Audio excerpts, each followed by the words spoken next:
Who is your favorite dancer in dance? Who is your favorite deity in dance? Om Namo Ganeshaya Namaha. Ask any classical dancer the question, who is your favorite god for stage, starting a performance? Invariably they will answer in unison that it is Ganesha or lovable Ganapati. Among the Shanmarga schools of thought, Ganapatiyam deals with the worship of Ganesha as the Nirguna Brahman or the main presiding deity. Similar to other gods in the Hindu pantheon, Ganapati or Ganesha has multiple forms and probably the most versatile and loved. He is depicted in the most abstract form to the imaginative.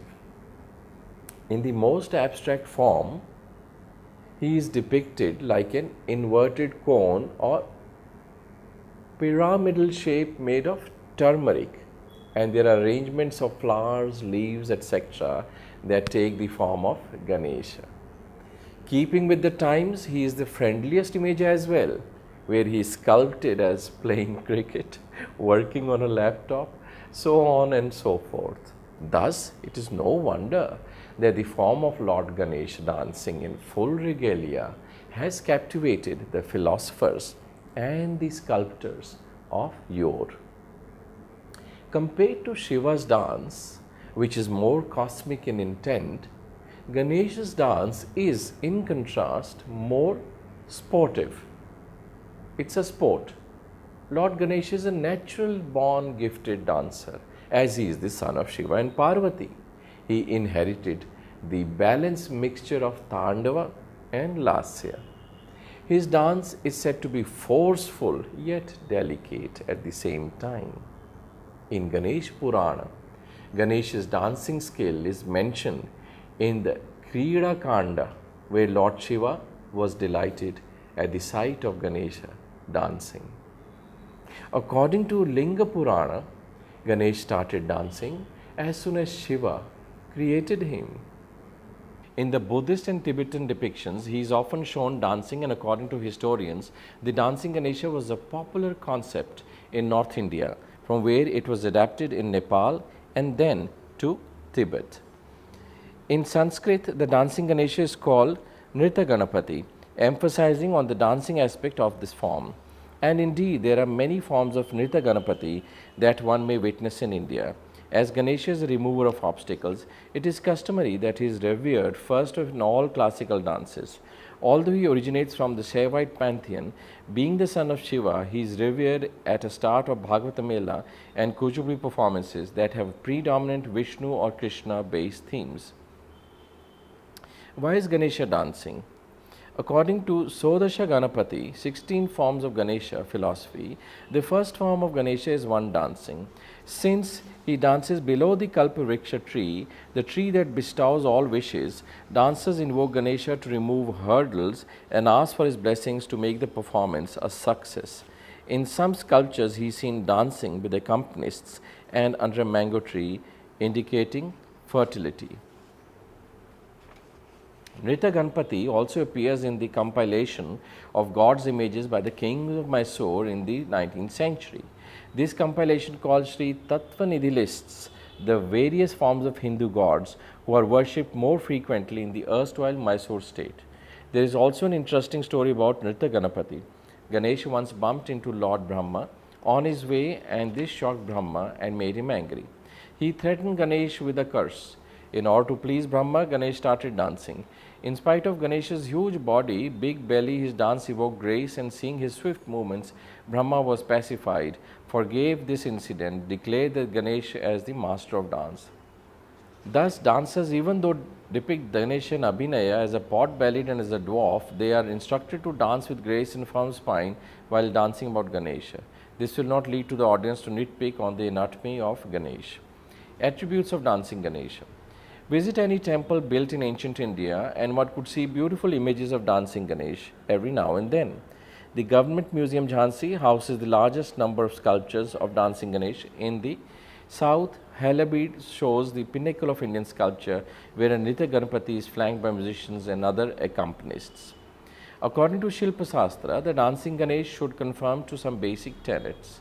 He has 8 hands and holds the following 7 items: Pasha, Ankusha, sweets, Danta, tooth, Valaya type of bracelet, and Angulya ring.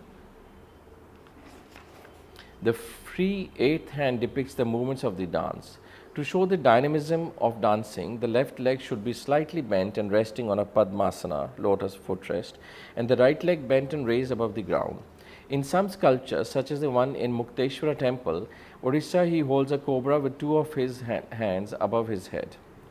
There are some variations in how Ganesh is depicted by ancient artists. In stone sculptures, he is usually accompanied by 2 or more musicians, and this type of representation is more common in North India. In the South Indian bronzes, he is dancing alone. In the Central Indian depictions, he is shown as a hefty personality and having a slow gait. He is accompanied by a large number of musicians and does 2 different movements using his multiple hands. Also in sculptures that depict the matrikas, 8, either 7 or 8, Saptamatrika or Ashtamatrika, Ganesh is depicted. He is in the same pose as the matrikas. Thus, in the most sculptures where the matrikas are dancing, Ganesh is also seen dancing. In few Saptam matrikas sculptures, Shiva is also seen as part of the group. According to Abhinaya Darpanam, compiled by Dr. P.S.R. Apparao, there are Samyuta Hasta, using both hands, mudras defined in texts other than Natyashastra, and Abhinaya Darpana of Nandikeshwara. In these other texts, the mudra Talamukha, Talam palm, Mukha facing, is described as having Vinayaka or Ganesha as its presiding deity. The hasta is denoted by having both hands raised face to face and not touching in front of the chest. Thus, the 2 palms are facing each other. Another Samyukta hasta that is attributed to Ganesha is Dvirada hasta, where the left hand is at shoulder level, it is in Pataka, and the right hand is in Alapadma and pointing downwards. This hasta denotes the trunk of an elephant and also to the Ganesha. Iconography and symbolism of Ganesha. In Maharashtra, the festival of Ganesha was used to hold public meetings during the freedom struggle of India. From then onwards, the Ganesha festival is celebrated in this state for 10 days, and on the final day, the images are immersed in water, be it a lake, river, or the sea. There are community festivals for the deity, wherein the images are made several feet high and are dressed in costumes and surrounded by scenery. The Ganesha may be seated on the snake with the hoods as an umbrella, or image made completely of bananas, and there are other variations. The sky is the limit. In such instances, the spiritual and religious symbolism gets diminished and the image portrays the populist mood. The predominant concept that envelops the form of Ganesha is that of Om, which is known as the Pranav or the premier esoteric sound that precedes all creation. The reason for this is the shape of the trunk, which curves in such a manner that it represents the curve of Om in both Sanskrit scripts and Tamil scripts. The image of Ganesha traditionally has a body with a short stature and a head of an elephant. The trunk may be curved to the left or to the right. In some communities, the image with the trunk curved to the right, Valampuri in Tamil, is rare, and the rituals must be followed very strictly for such an image. In some instances, Ganesha is depicted with the third eye on the forehead like Lord Shiva. The third eye symbolizes the higher powers of the Supreme, meaning that even when on earth, Ganesh dwells in eternity. Ganesha has 2 tusks, and the right one is broken. The 2 tusks represent the pairs of opposite forces such as pain and pleasure. The right one is broken, which suggests that with an effort, an individual is able to free himself from the trap of the opposites. The right tusk held in the lower right hand as a writing implement symbolizes the creative powers acquired by a man of spiritual wisdom.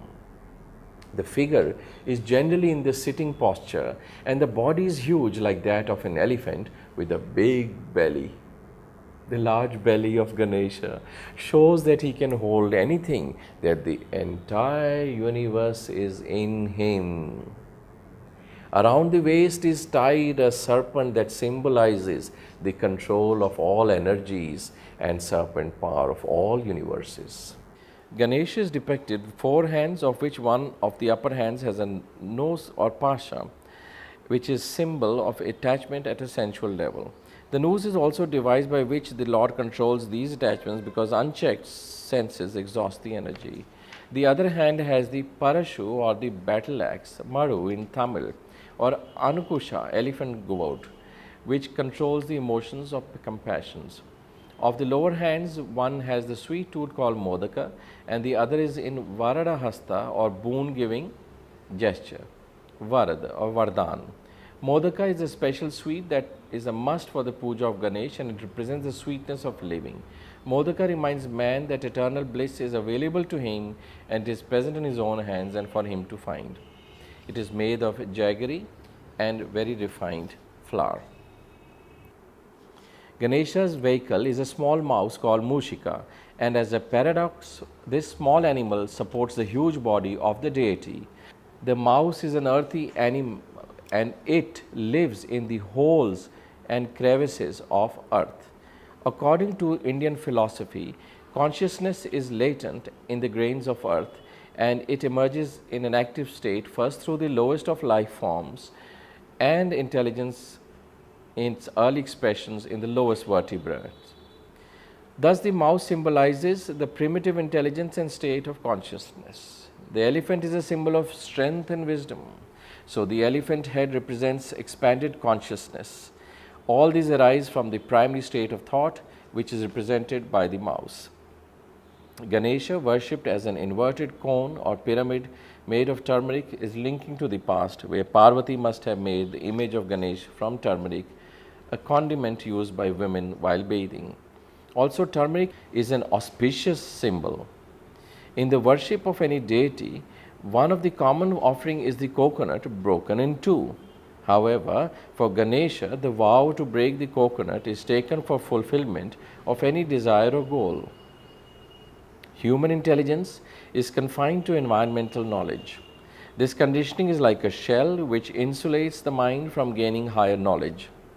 When the coconut is broken on the stone, the shell of conditioning is symbolically destroyed on the stone of spiritual inquiry.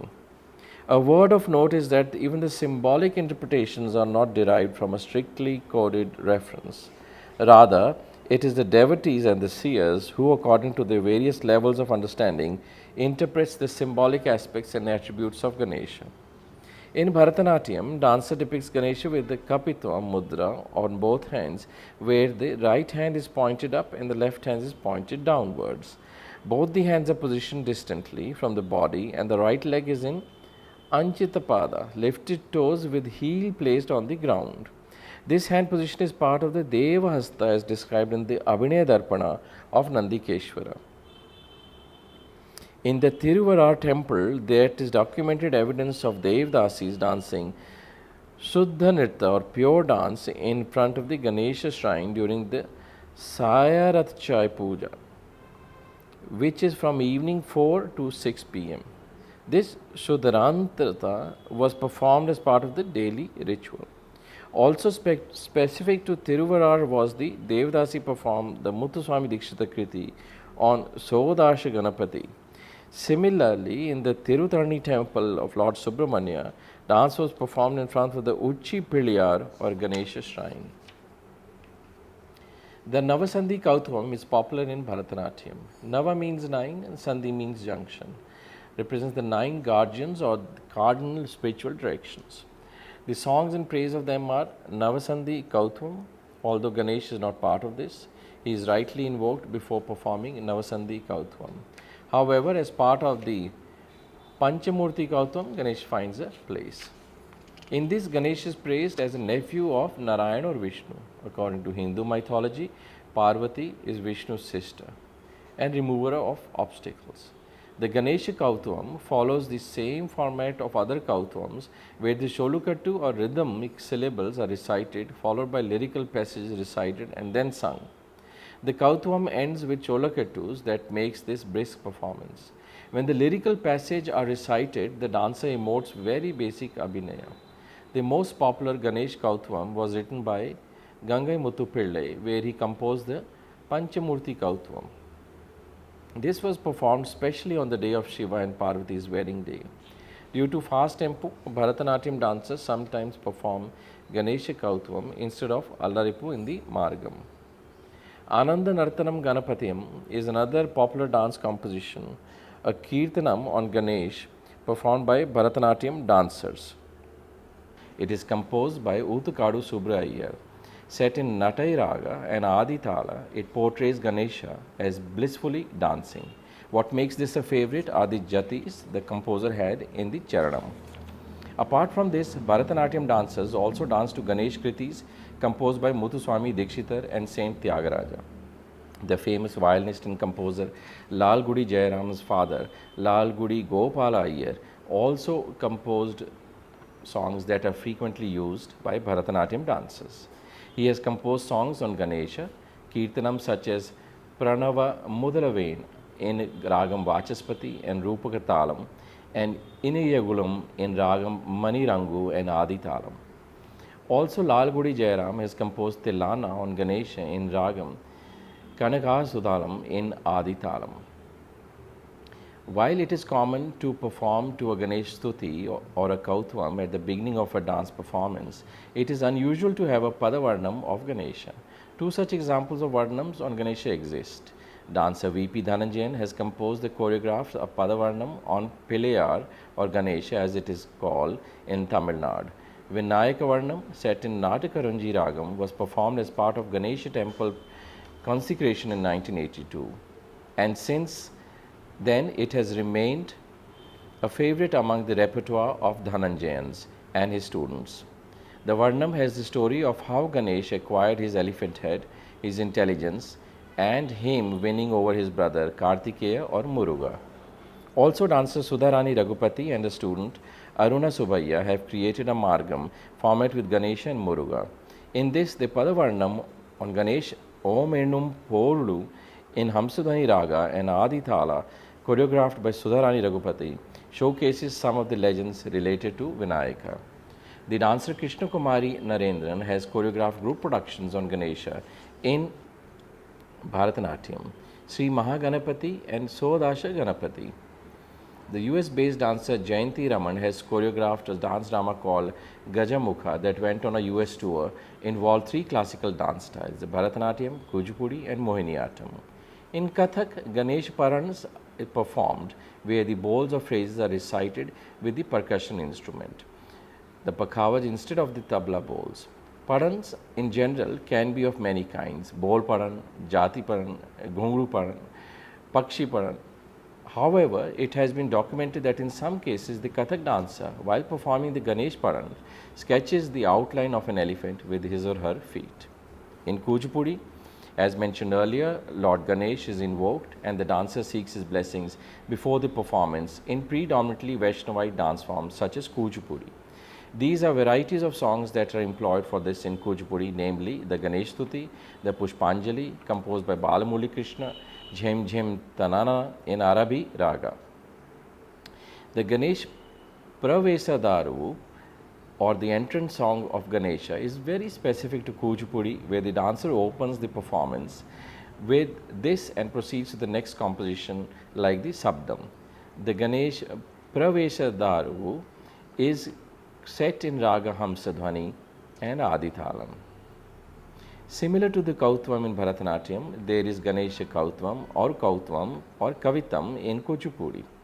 Like in Kathak, here as well, the dancer creates patterns of birds and animals while dancing to the particular song.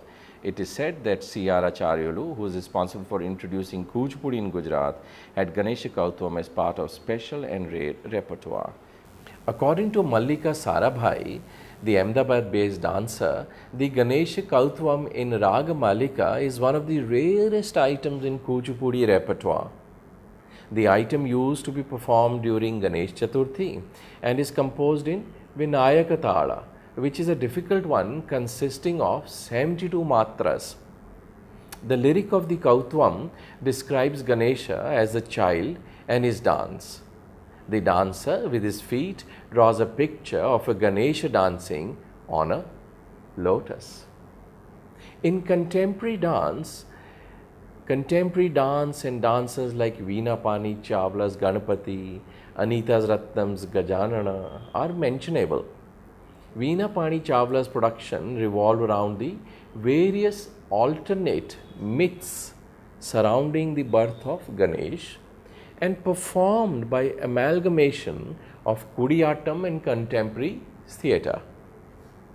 There are 7 episodes in total, and there is parallelism employed between Indian and Greek mythologies of Oedipus. While Ganesha is severed by his father Shiva, Oedipus kills his own father. Anita Ratnam's Gajanana, premiered in 1997, uses Bharatanatyam, Terukuthu of Tamil Nadu, folk elements and contemporary theatre. It used inspirations from Puranas and employed abstract concepts and symbols associated with Lord Ganesha.